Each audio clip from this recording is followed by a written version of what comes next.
All right, so I'm going to share 10 tips on the perfect windshield repair job.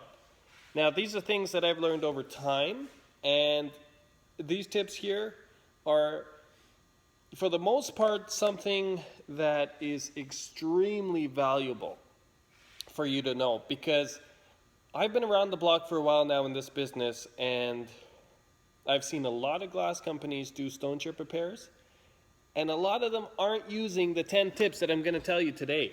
So, your work will definitely stand out if you use these tips. Some of these tips, without them, the stone chip repair will probably fail. It's going to look like crap. It's not going to be reliable, and you're going to run into a lot of problems. So listen carefully, and hopefully this helps. And if it helps, please give me a thumbs up. Subscribe for more tips coming up, because I got a lot of stuff up my sleeve. Even though the sleeves are pretty short, there's a lot under there. And we're not talking about the muscles. So, tip number 1. When you use your curing light, the UV light, by the way, I made my own. There's a suction cup. This is a UV light bulb from the pet store, and this is a lamp that I use to power it. This works great, and it's extremely powerful. And what this does, compared to the UV lights that come with the kits, which are crap and they always fail, especially the battery-powered ones, throw it in the garbage right away. Do not use it. Make one of these, because this here will cure the chip a lot faster, and time is money. So you want to get in and out as fast as possible, but doing it properly, this will speed you up so you can make more money and everything will flow smoother. That's not the tip. Here's the tip. What people don't know is if you're repairing a large chip, so, like let's say quarter size, there's quite a bit of resin that's going to go in there. And what a lot of people I see, what they do is they put the light on for the same amount of time that they would do on a tiny chip, because the top layer goes hard, so they think it's cured. But actually, inside, that resin is not cured. So now, the top is cured, and it's solid, and you scrape it, and you think, oh, it's done, it's great. But inside is still liquid, and what will happen is over time, it'll start to spew out. The pressure will build up, and it'll actually pop the top little cured layer off, and your customer is going to call you, is going to say, oh, my chip is coming apart. What's going on? It's like it vomited out. You didn't leave the light on long enough. So big chips, leave it on. Just leave it. Don't touch it. Let it fully cure the inside. Otherwise, you might run into problems. So tip number 1, big chips require more time. Quarter size chip, I wouldn't touch this light for a good 7 minutes. Leave it on there. And this is a high-powered light bulb, a UV ray bulb. If you have a lower powered one, I would leave it on for even longer, 10, 12 minutes. So that's tip number 1. Tip number 2, use a lighter. Heat up the windshield. So when you have your chip and you apply the resin in, use the lighter and heat around the chip. Not directly on it, heat around it. All around, and you want to give the heat evenly around it and in the surrounding area, so it's not too much heat in one spot to cause any cracks and damage. So you just go nice and smooth, you go around it, and then you kind of feel it. If your hand's going to burn by touching it, you're too hot. So you give it a break. You feel it, oh, okay, I can touch it now. Boom, bring it back around it. And what you'll notice with the lighter trick, as you're heating it, you can actually watch the chip disappear. This is a powerful, if you're not using a lighter, honestly, or you're not using heat, chances are you're not doing great stone chip repairs, and it's looking like shit when it's done. Use a lighter, and I recommend barbecue lighter. Reason being, it's got the long shaft, so the chips that are close to the dash or in tight spots, you can actually get in there easily and fix it. Versus a little lighter where you got to get your arm in there, and if you got big arms like this, you're not getting in there. You're not even getting close. So use this. Whoever's not using this, and you start using this because I told you to, you will see what I mean. You're going to be in love. You're going to be so thankful that you learned the lighter trick. Now, you put this on too long, you leave it on there too long, you're going to burn the laminated plastic layer in between the glass. The middle layer, you're going to burn it, and it's going to look like a disgusting cloud. So practice before you do it on customer vehicles, because you got to time it perfectly. You got to not get it too hot. As soon as you see things disappear, because what's happening is when you're heating it up, the crack is expanding. Okay? You're ever so slightly expanding it. And so it allows the resin to come in, and also you're heating the air. So that air is coming out. So the air is coming out, the resin's going in, and you're getting a nice finish. But at your own risk. So this is what I do. Everything I'm telling you guys, this is what I do. I'm not saying it's the right thing to do, but this is what I do, and it works great. But I'm not responsible for you guys breaking windshields because you're listening to my tips, but you're not doing it properly. So practice makes perfect. Learn what you're doing before you touch customer vehicles. Tip number 3. After the lighter, you gently, with your finger, tap the windshield around the chip. Let's say the chip's right here. So you're tapping gently all around. Gentle taps. Gentle taps. And what you'll see, if you look carefully on certain chips, you'll actually see little air bubbles squiggle and make their way out.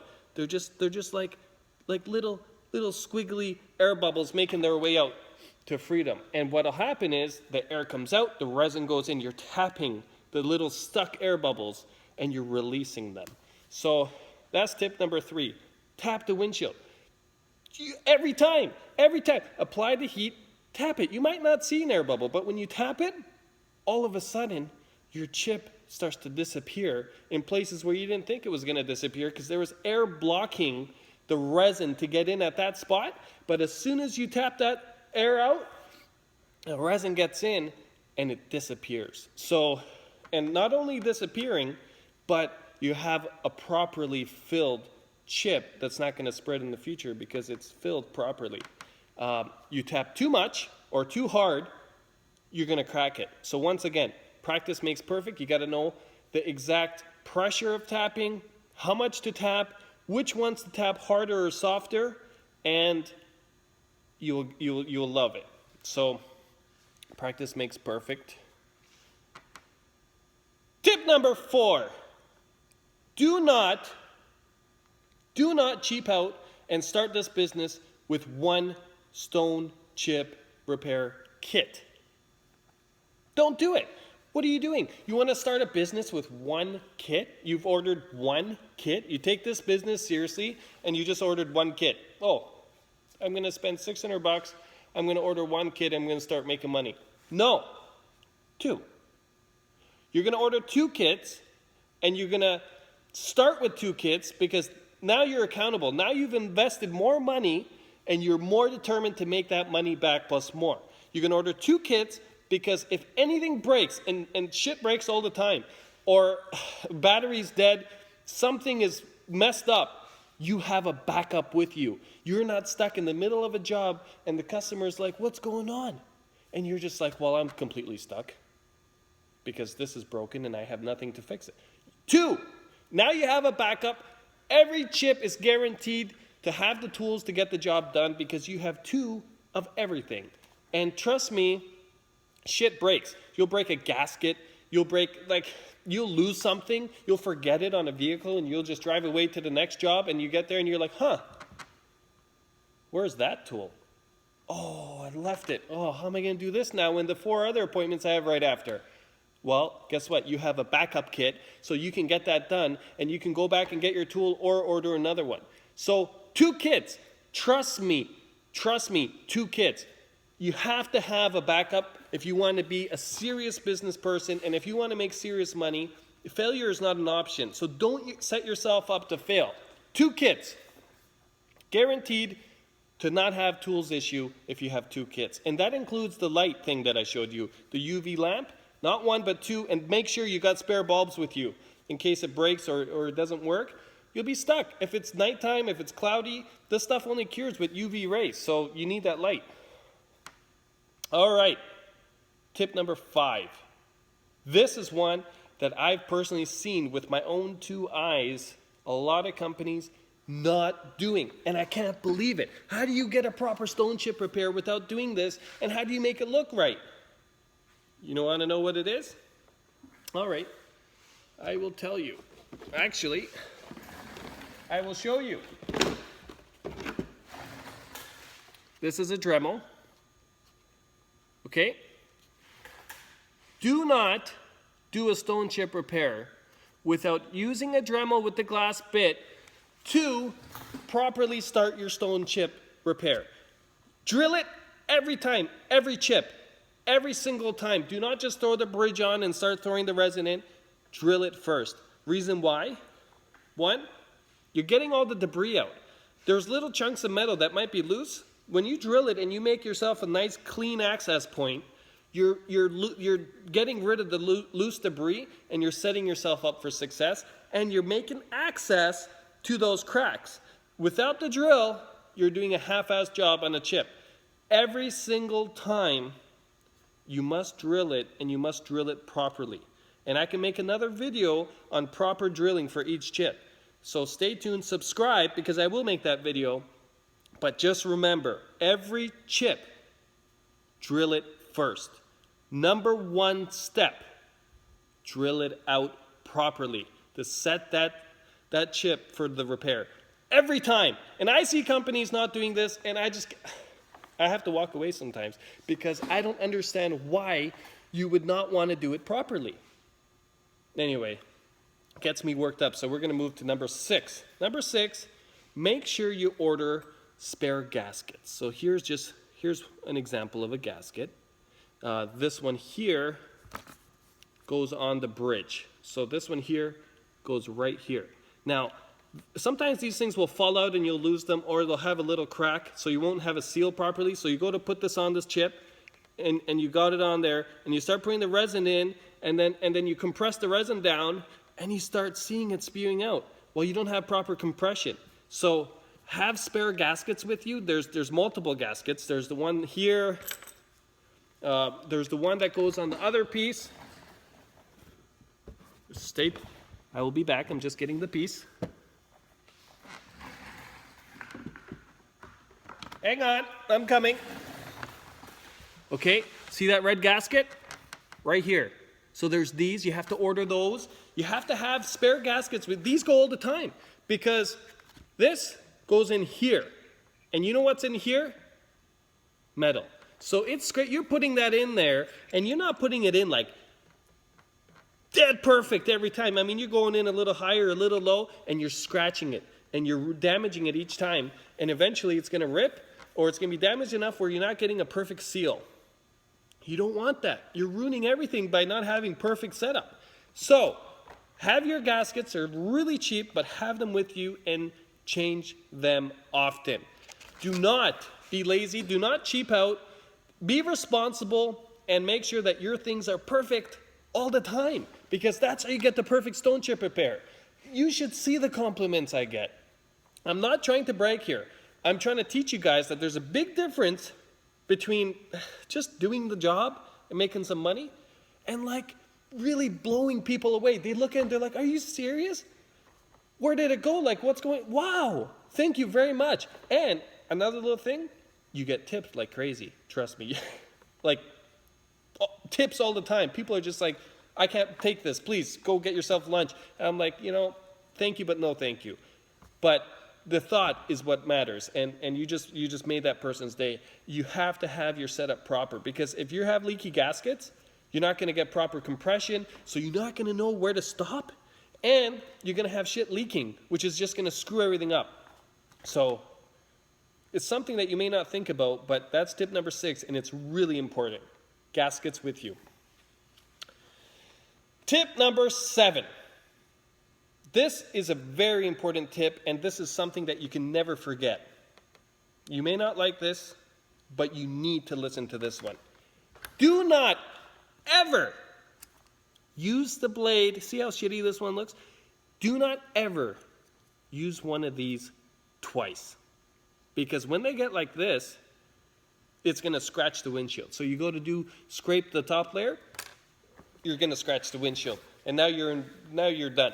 You just made a mess. So never use a flat edge blade twice. No, you buy a box, you buy 2 boxes, it doesn't matter. You buy it and you use 1 per chip. You throw it away. It's done. It's finished. You don't use it twice because you have a risk of scratching the glass. And customers are willing to pay for quality. So if you think, oh, this is getting expensive now on costs, first of all, it isn't. Your cost is extremely cheap doing a stone chip repair, like very little. We're looking at like less than 10%.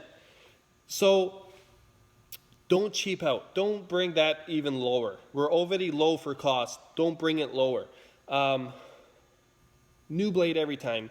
It's extremely important, and quality is the most important thing. Do not cheap out on quality. People will pay for quality.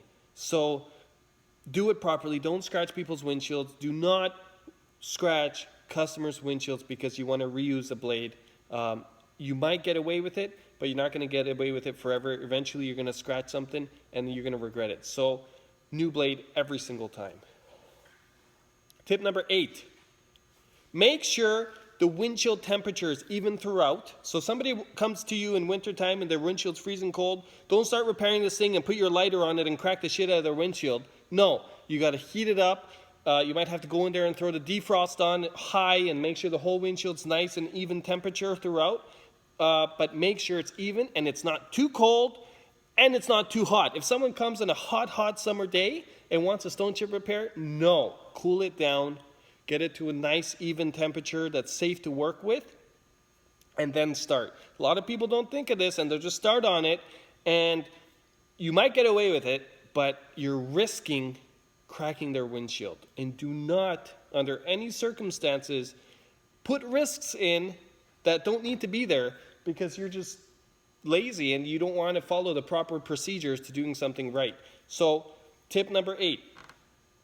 Windshield temperature needs to be correct. Not too cold, not too hot. And even throughout.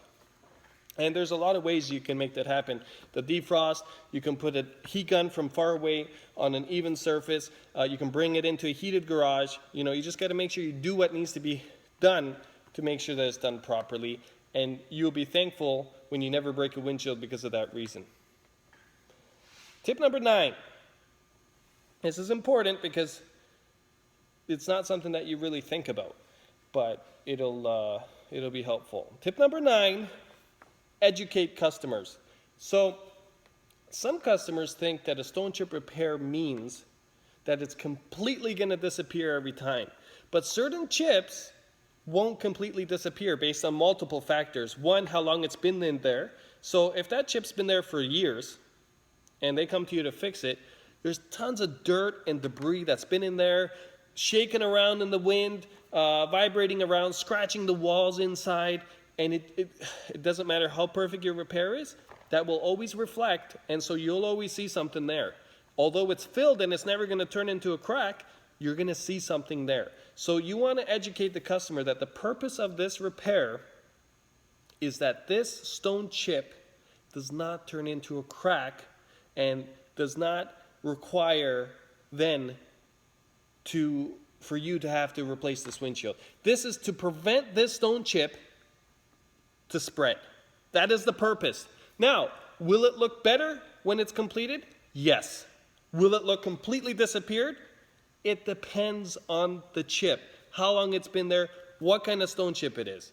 So, do not watch commercials that show it completely disappear and expect that yours is going to be the same, and that is how this stuff is done, because that is false. We're here to fill it, make it safe, and so you're not losing sleep at night because you think that, hey, am I going to wake up tomorrow morning and that thing's like 2 feet across my windshield? Because I don't want to see that in the morning. I want my morning to be nice. I want a really, really, enjoyable morning. Well, guess what? We're going to help you enjoy your morning, because when you wake up and you walk to your windshield, you'll just see maybe a little thing there from our repair. It looks a lot better than before you came in here, but there ain't gonna be no crack. That is for sure. So you gotta educate your customer because a lot of people, they don't know. You may do a perfect stone chip repair. There's still something there that they can see, and they'll be like, oh, I can still see it. Is it not fixed properly? You just screwed up. That's not the customer's fault because you didn't educate them before the repair. They don't know. They're not stone chip experts. They don't know how this stuff works. They don't know the process. They know what they think that they know, but it's your job to educate them on your service. So, yeah, let them know. Let them know you're not going to feel it because you're going to have a nice top coat on there. It's going to be sealed for moisture. It's going to be filled properly. It's going to be protected, but you may see something still. Last tip, tip number 10. This is one I've never seen a stone chip company use. This is one, it may be out there, but I haven't seen other people do it, and I just think that they should. I think that you should, because it's these little tips that'll make you stand out from the rest. And I know, because I'm there right now, I have other companies, glass companies, using me for stone chip repairs because of these following these tips and other tips and doing them so well. You get respected in the business and you get sought after, and in return you can charge more because you're doing extra steps. So anyway, tip number 10, once you're done, the resin, use a bit of plastic polish and polish it, because if you don't do that, it's kind of like a white cloud, like the resin that's left there on the crack, the top layer. Use a little bit of plastic polish it nice, and that'll turn clear. Now, you have a perfect chip. You've just done the last step. Do you need to do that step? No. But why not? Why not make it perfect? Just do it. Do it. You're going to love it. You're going to be like, look at me. I'm the stone chip king or queen. I'm doing this shit amazing. So if you learned anything about doing stone chip repairs from my little tips and tricks video, please subscribe, please comment, and let me know if you have any questions. Give me a thumbs up if any of this was helpful. And I actually have a lot more tricks up my sleeve, so stay tuned for a lot more because I'm excited to help people. It's what I enjoy doing, and I want to give back. So let's do this together. Stay tuned for a lot more cool shit.